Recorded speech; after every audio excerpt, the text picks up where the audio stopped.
warahmatullahi wabarakatuh. Perkenalkan, saya Marlina Darwati dari kelas R1J dengan nomor NPM 2021-1250-0678. Di video kali ini, saya akan menganalisis buku yang berjudul Gagasan Good Governance karya Pak Uub Gufron.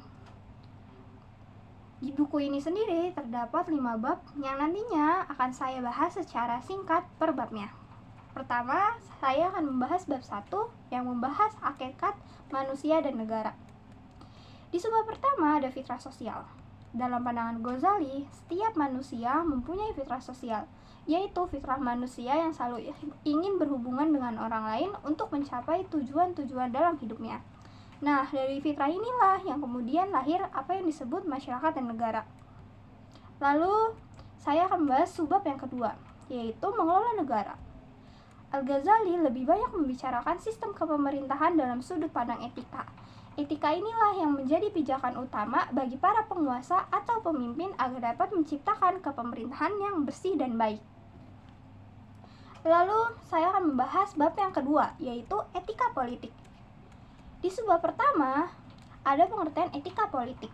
Pengertian etika politik tidak dapat dipisahkan dengan pelaku etika, yaitu manusia. Oleh karena itu pula, etika politik berkaitan erat dengan bidang pembahasan moral. Lalu di subbab yang kedua, ada sejarah perkembangan etika politik. Pada abad pertengahan,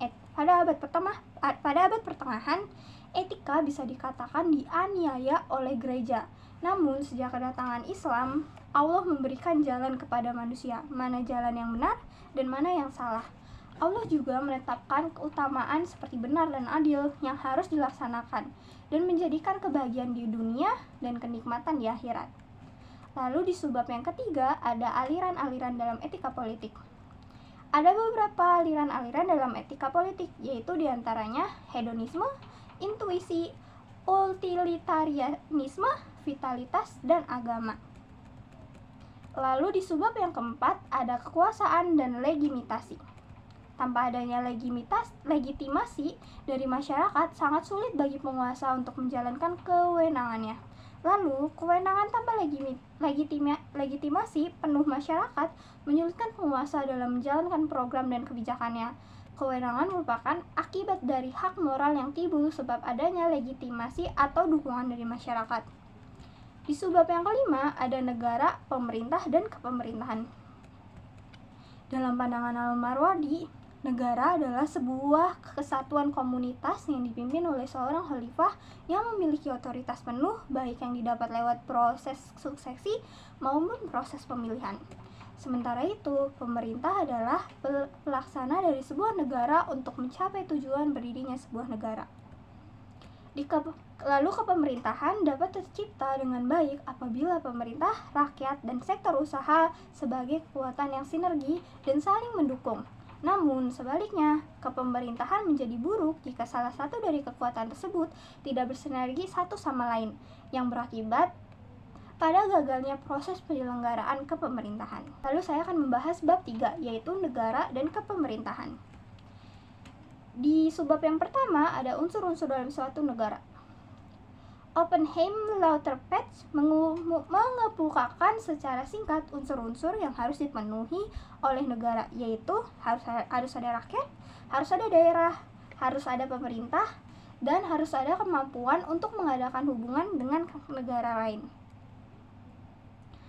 Lalu di subbab yang kedua kita akan membahas good governance.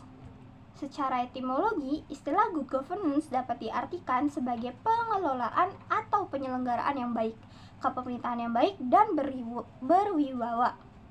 Nah, untuk dapat mewujudkan good governance atau pemerintahan yang baik, dipengaruhi dua sisi, yaitu sikap dan keinginan para pemegang kekuasaan atau lembaga pemerintahan atau alat negara untuk mewujudkan suatu konsep pemerintahan yang baik tersebut.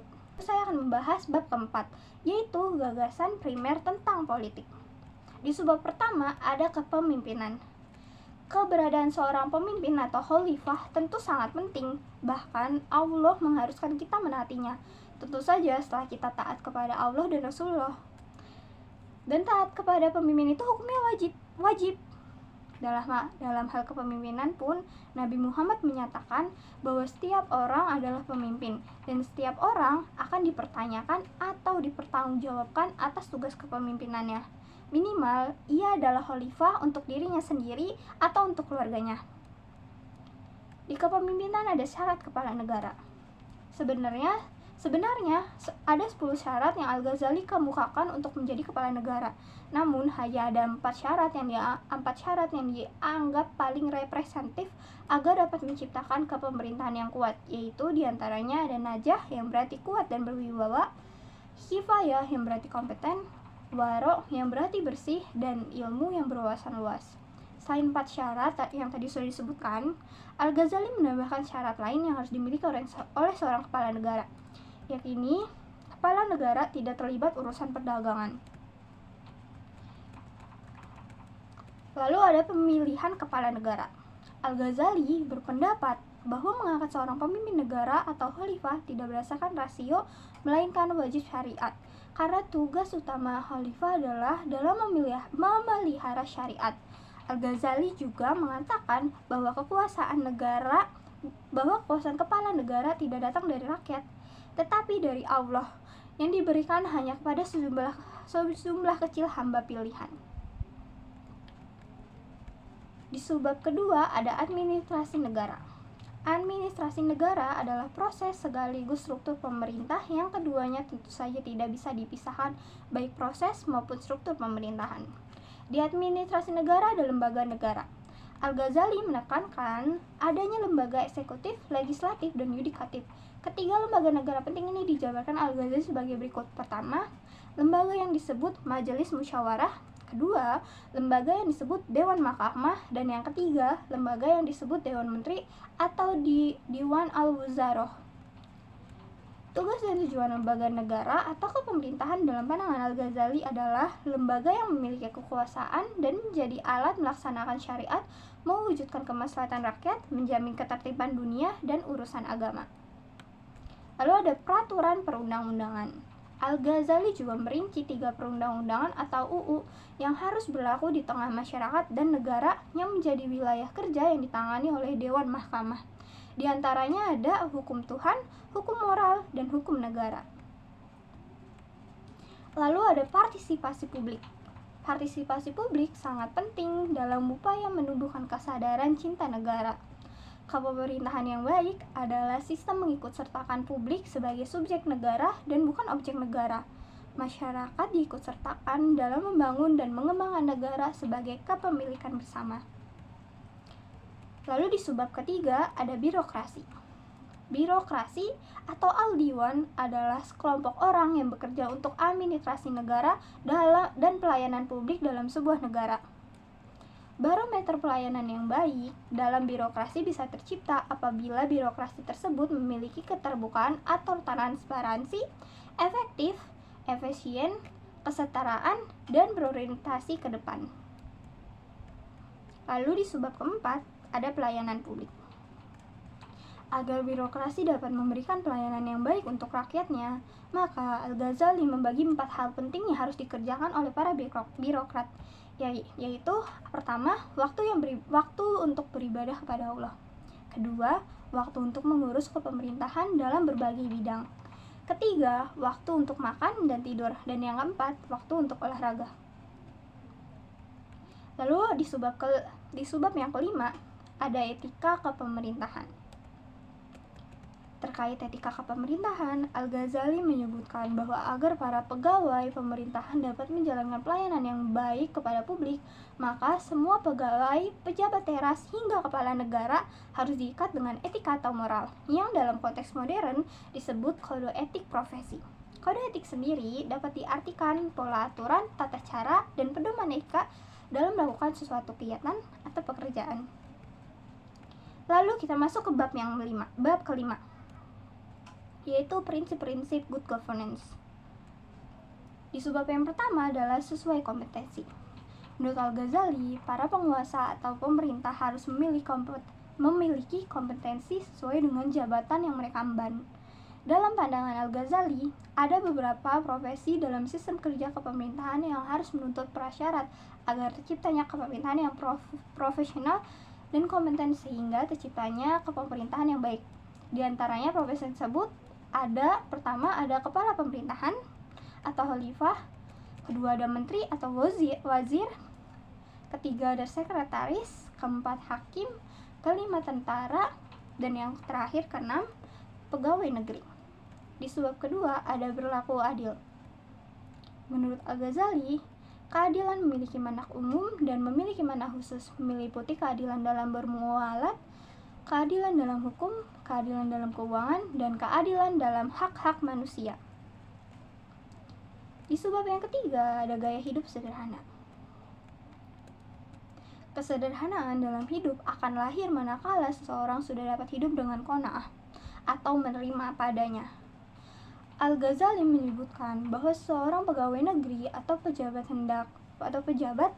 hendaknya dapat mengendalikan dorongan hawa nafsunya, seperti ingin mengenakan pakaian mewah dan makanan yang serba lezat dan nikmat. Jika pejabat masih seperti itu, maka ia tidak akan dapat menjadi pejabat yang adil.